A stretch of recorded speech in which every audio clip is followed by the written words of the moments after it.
Dear friends, hello. Today, I'm glad to have a meeting with Chinmay Saha, Director of Global Migration Solution from Bangladesh. And we will discuss today cooperation between Eastern European Universities Association and Global Migration Solution Bangladesh.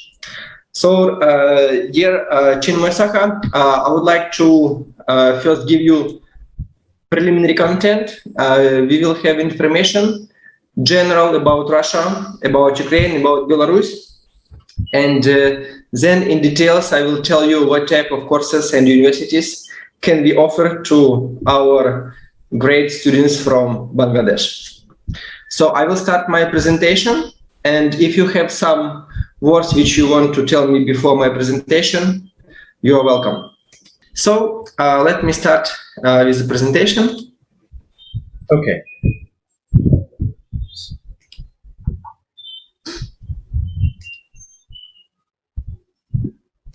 So speaking about Eastern European Universities Association, we were founded in 2010, and we help our partners to bring students for studying in Russia, Ukraine, Belarus, and some other post-USSR countries like maybe Moldova, Kazakhstan, and others. And first, I will tell you information about Russia. Russia is a huge country. Actually, by square is the biggest one in the world. Population now is about 143 million. And Russia is very multicultural. We have people, Christian people, Muslim people. We have some other religions are also present in Russia, because Russia is very wide, and for example, in Magadan or Petropavlovsk-Kamchatsky, which is the most eastern city, One of the largest country in the whole world. Yes, and we have 9 time zones in Russia. So some people in Russia in the east already have a dinner, but in Moscow we just have breakfast. Multicultural country. I mean, people from different ethnic, they are living together in Russia, right? Please repeat. Please repeat your question. Okay, I will continue. So next slide about Russia. You can see now Russia on the map, and as I told you, it's very wide, and we have 9 time zones. And also we have people who looks more, I would say, Asian, and some people looks more European, and all of us we are Russian. That is why we are also very comfortable to accept inside our culture and country people from different countries, because we are also a little bit different inside our country by ourselves. And Russia has a very good and growing dynamic economy, and this is a good point for students to learn and to see how they can organize processes in their countries to make life better.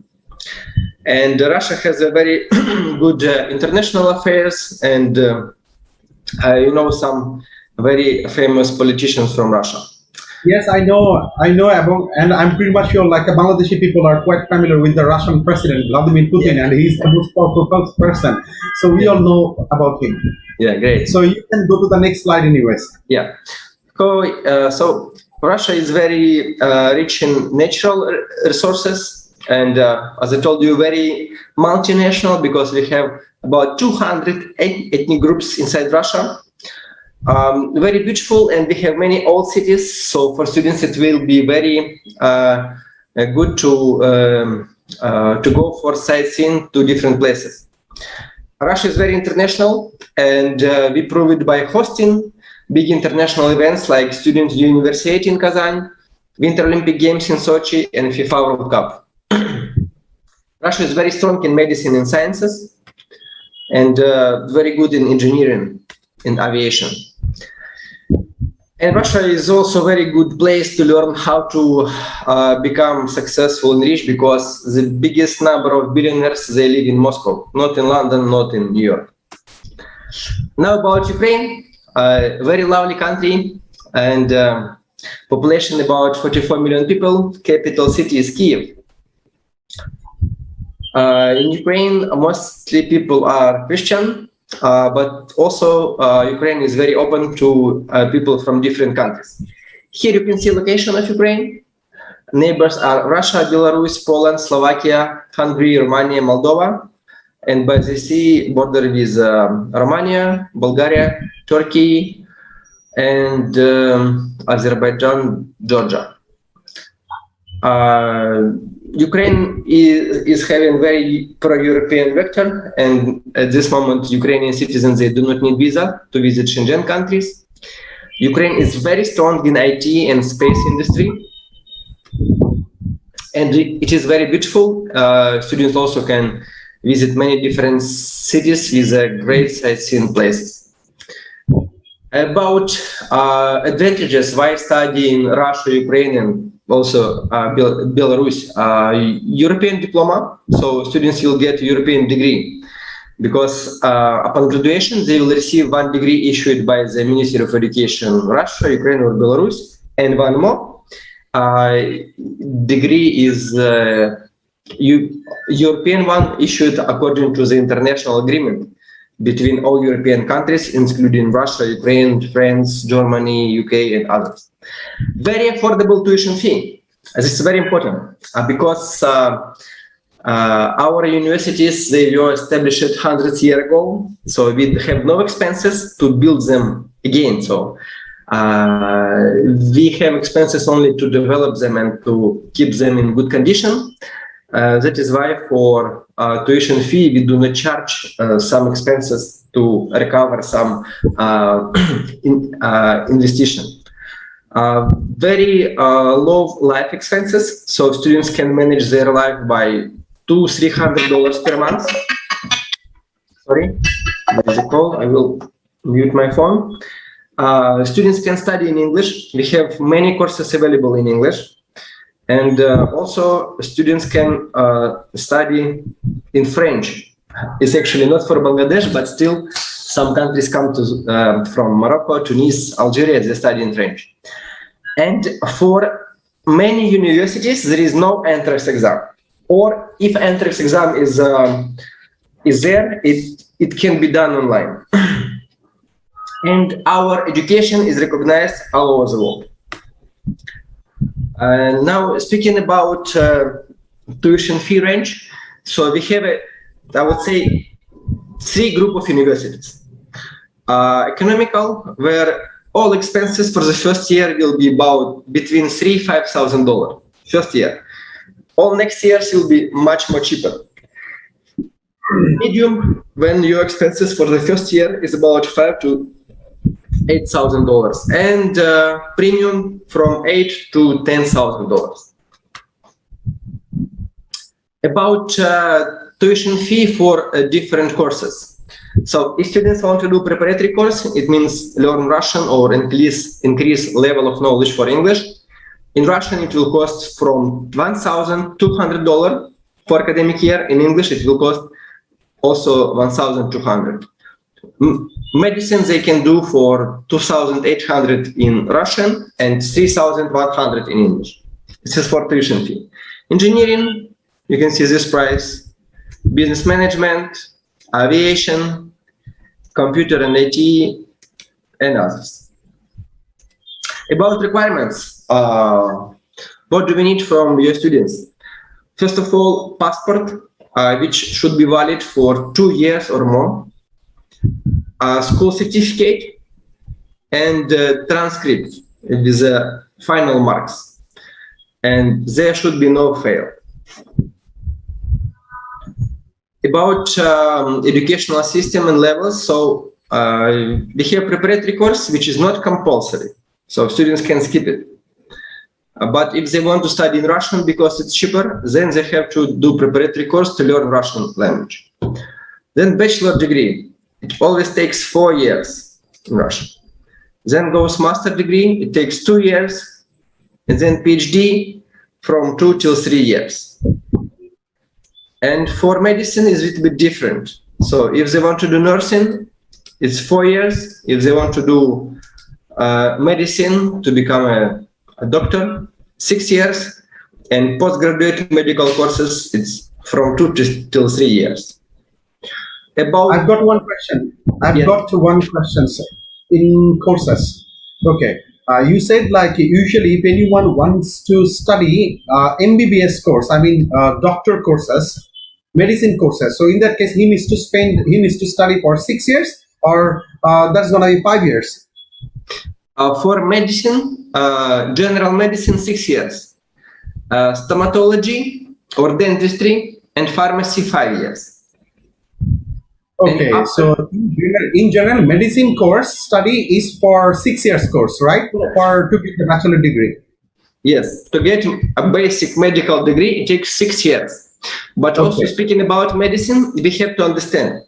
For example, if I want to become a surgeonist, doing surgery, then I have to study 6 years to get a medical degree, and then 2 or 3 years more to become a surgeonist. So to have more skills, to have more knowledge in some narrow field. So normally students doing 6 years and they do some real work at hospital, and then they come back for postgraduate medical course to become a doctor in some narrow field like urology, cardiology, surgery, or something else. Speaking about dormitories, so all our universities, they have their own dormitories. It's like a student hostel, okay, on university campus. And as a rule, in one room, we have 2 or 3 beds. So one room is for 2 or for 3 students, and they have a common shower, common bath, common toilet, and common kitchen.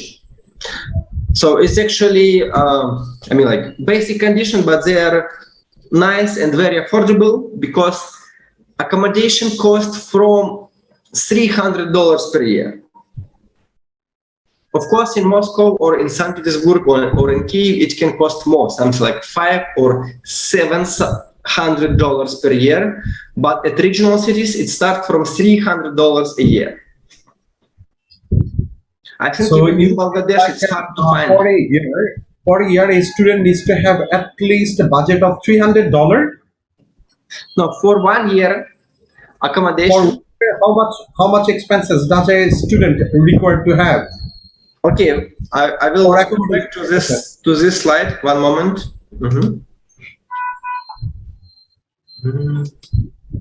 So for the first year. No, my question is like, in case of accommodation, how much a student need to keep a budget? For accommodation, minimum $300 a year. Okay, so $300 for a year? Yes. Okay, $300 for a year, and that cost doesn't include for fooding costing, right? That's only for the food, just accommodation, no food. For food, they must have, for food and other life expenses, they must have about $200 a month.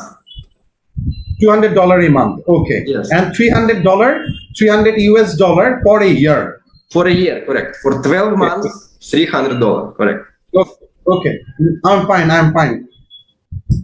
You know, like why I knew that, because we find several queries from our students who basically ask for the tuition fees, and at the same time they are curious to know about the accommodation expenses, and we need to have a proper idea regarding the food costing so that we can give them a budget to understand like how much they need to incur in a year, and that's why I just asked you that question. Okay, you can move to the next slide anyways. Okay, so steps for easy admission.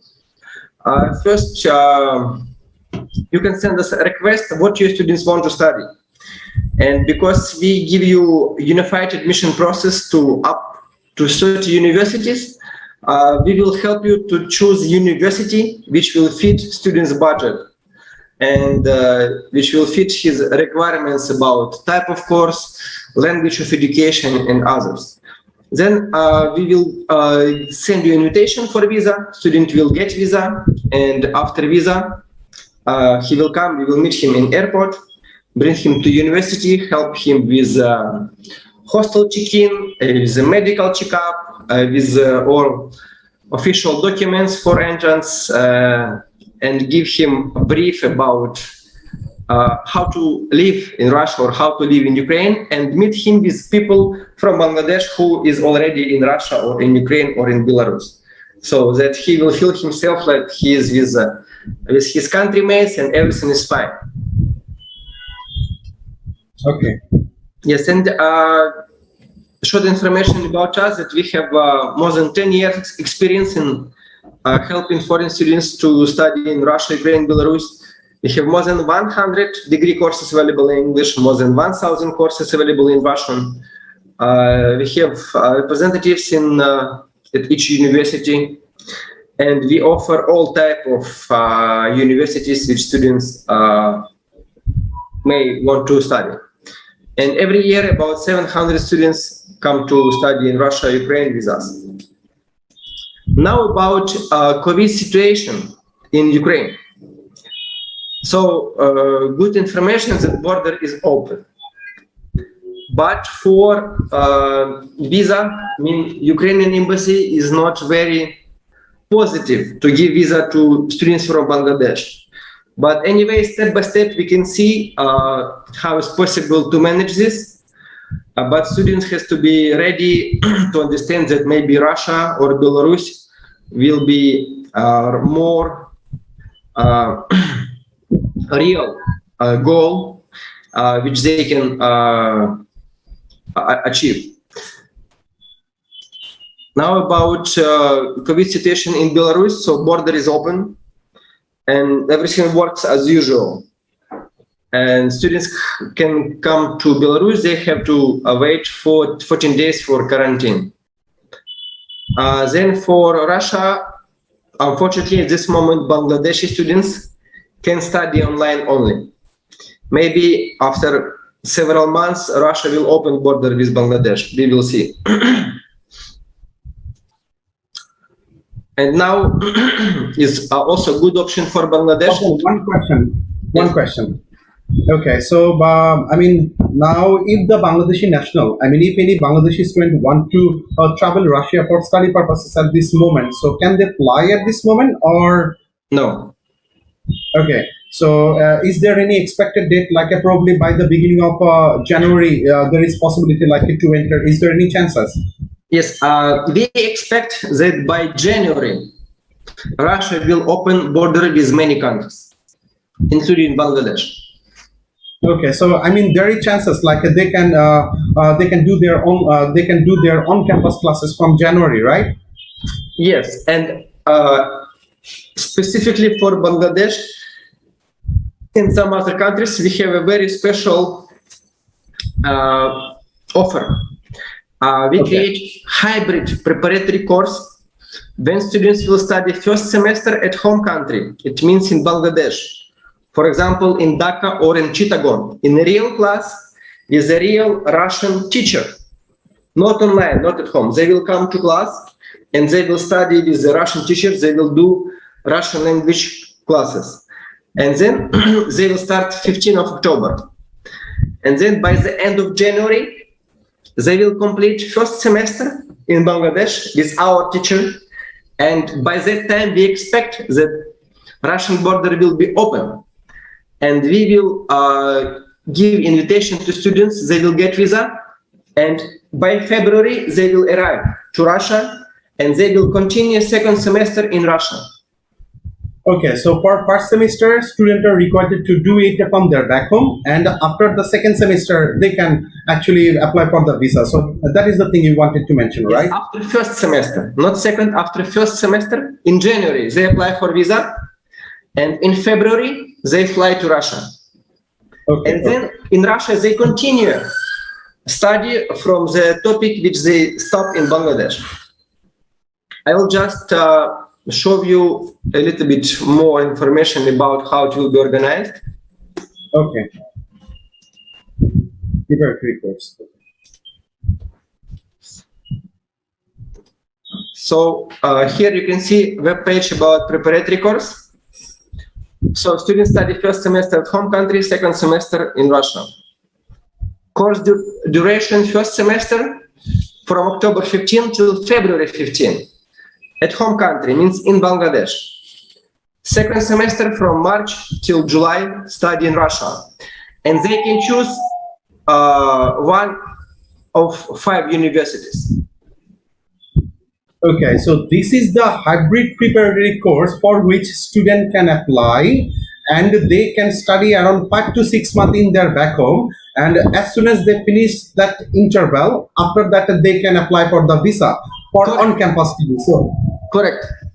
okay, that's clear. Now I'm clear. Yes. Yes. So is it hybrid preparatory course? Is it as same as like a bachelor course, or it's a foundation or preparatory course, or this is a simple master's course?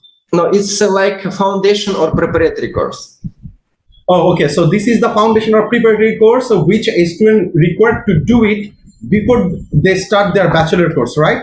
Yes, it's actually not compulsory to do it before the bachelor degree course, because if student can study in English, he can apply directly to start degree courses in English. But border is closed, and people don't want to study online. And we offer them, guys, let's go for preparatory course, because anyway, it's good for you to know Russian language. Why? Because now students can do part-time job in Russia. And without Russian language, it's not possible to find good part-time job. So we tell them, guys, you stay at home, we will give you class in Bangladesh. Real class, real Russian teacher, real lessons. You study Russian in class till January in Bangladesh, and then in February you fly to Russia. And then you continue study in Moscow, or in St. Petersburg, or in Kyiv, or in Crimea, or in Belgrade. They can choose one of 5 universities. And because they will already know Russian language, they can do part-time job during their study. And they can start degree course in Russian language, which is much cheaper than the same course in English. Do you understand? Yes, to be frank, it's a really an amazing course, I should say, because this particular course allowing the international student to study online and simultaneously to do their classes on campus. And this is this course actually give the opportunity to study for sure that they will definitely be able to reach in Russia, right? Correct, yes. Correct. Okay, so definitely this is a very good option. I think that we should work on it to promote this one. Good thing. Yes. Okay. Yes, and I will just highlight advantages of the hybrid course. So this is real study, not online, and students will really focus on study, because when they study online from home, they always have some other things to do, and they are lazy, they cannot concentrate. Here, when they come to class, they will concentrate on study, because the real teacher will help them to do this. And also it will be smooth adaptation, because students will become a student of Russian university, but still stay at night at their own home, and only in the daytime they go to class, which is still in Bangladesh. And only after first semester, when they know basic Russian language, when they will know their teacher, they will come to Russia, and they will feel themselves are more ready for life and study in Russia. And also students can choose to get a proper introduction from this course anyway, so within first semester, right? Yes, correct. Yes. Now admission process. So you will send us a student application. Student will sign agreement and pay registration fee, $250. Then by September they will pay first semester fee, which will be $900. And then by January they will apply for visa and pay admission fee $700.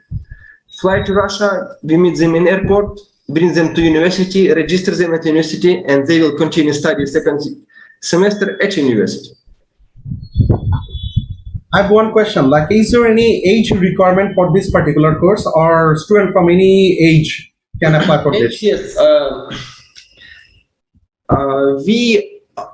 We ask you to propose this course only for students who is 25 years old or younger. So 25 is the maximum age, because Still, we can accept them if they are 26 or 27, but there is a risk that Russian embassy will refuse them to give a visa.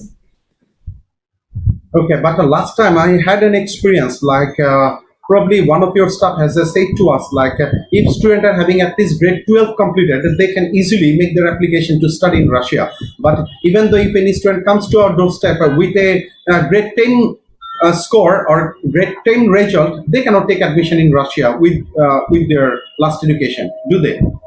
Yes, it's possible, but I mean, you can say that student with 26 or elder, they have to understand that not all of them will get visa. Some of them, is a real life, will not get visa. But if they're below 25, almost 100% will get visa. Okay, got it. But of course, if they want to continue study online, then we can accept even 70 years old students, no problem. The only problem that we want to understand, we want to be sure that student will get visa when border will be open. Okay. So about part-time job in Russia, so from now they can do part-time job and they don't need any additional permits or something. So they can do part-time job. About how much they can earn, something like $200-300 per month. Not that much, but still is enough to cover life expenses. But in some students can earn more. Some students, not everybody. But some students will earn nursing because sometimes some people are not created for a job when somebody tells them you do this or you do that. Just some of them. Majority of students will be able to earn $200-300 per month. In regional cities, they will earn a little bit less, like $100 or $200. But in Moscow, St. Petersburg, they will earn $200-300 per month. A type of jobs is promoter, waiter, kitchen hand, call center worker, seasonal worker, animation and dancing team. And students can find part-time job by themselves, or we can help them to find the part-time job. If they will need our service to find part-time job, then it will cost just $100 from our side to help them with the part-time job. But still, they can do everything by themselves. About citizenship, one moment. If student get his degree from Russia and then stay in Russia for 5 more years legally doing some work, then he can apply for Russian citizenship. After 5 years. So this information is relatively new to me because I didn't have any clue that people could get a Russian passport after their stay for a certain period in Russia. I didn't have that clue, but from your slide, I can know that if any student completed his degree in Russia and can stay up to 5 years with study or with work, then they can claim for the passport. They have to 5 years with the work. So condition number 1, degree from Russian university completed. Condition number 2, they have to live in Russia doing some job or doing some research, doesn't matter, just doing something legally in Russia for 5 years.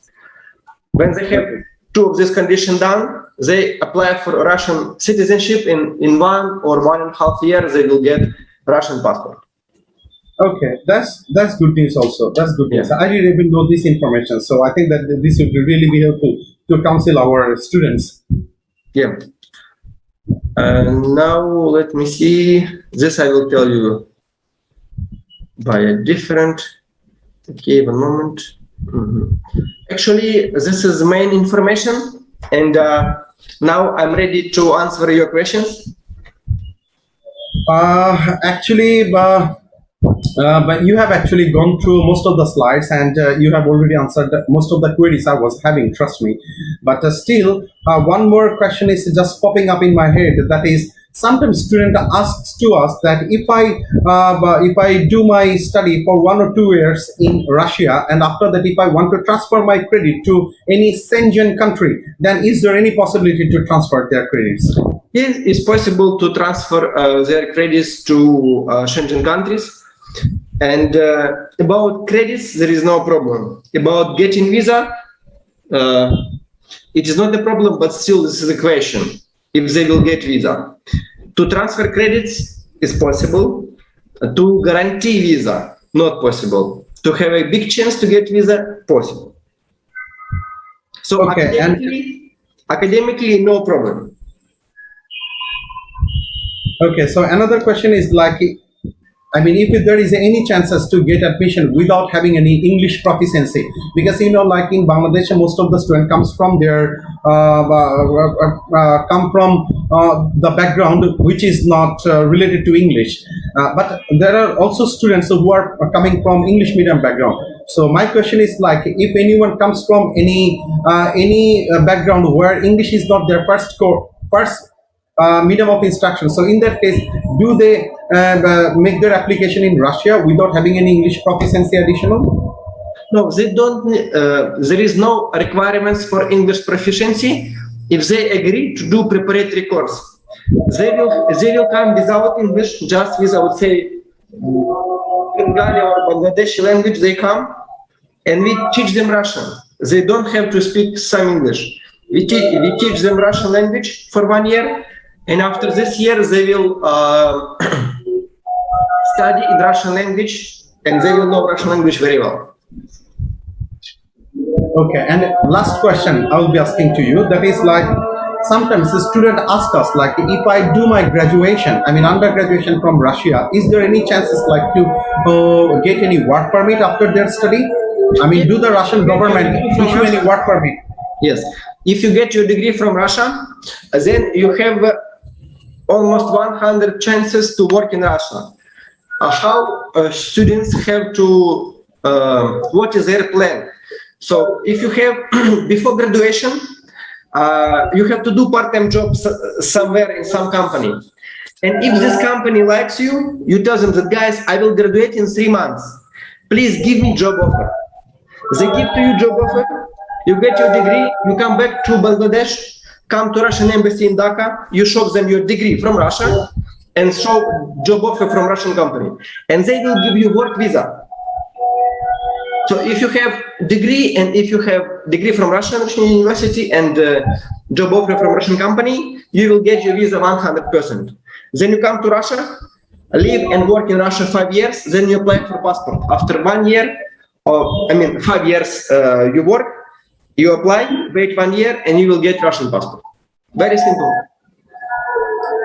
Okay, so actually I don't have any other questions actually to ask, because I know like whenever I will be asking, I will have any questions, definitely I can text you up and I can get those answer. But whatever you have completed the presentation slides, everything seems to be quite good, and everything is understandable. So there is no more questions from my end.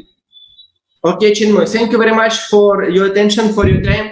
I hope that we will develop good cooperation between Bangladesh and Russia, and also between Bangladesh and Ukraine, Bangladesh and Belarus. So your students are welcome to Russia, Ukraine, and Belarus. And I should say like this session was really fruitful, because there are some information for which I was not properly concerned. From your presentation, I have got to know that. So I can definitely instruct my staff, I can instruct our student regarding the appropriate things, which they will be facing when they will be studying in Russia. So definitely we can promote those. So thank you very much for actually giving us the place to be with you and to get some information from your end, and I'm sure like definitely if I face anything trouble, definitely I will get back to you with some queries. And thank you very much for giving us the time anyways. Okay, Chinmoy, thank you very much. Yes, you take care, please. To Bangladesh, and see you in Russia. Bye bye. Yes, thank you very much, bye, take care.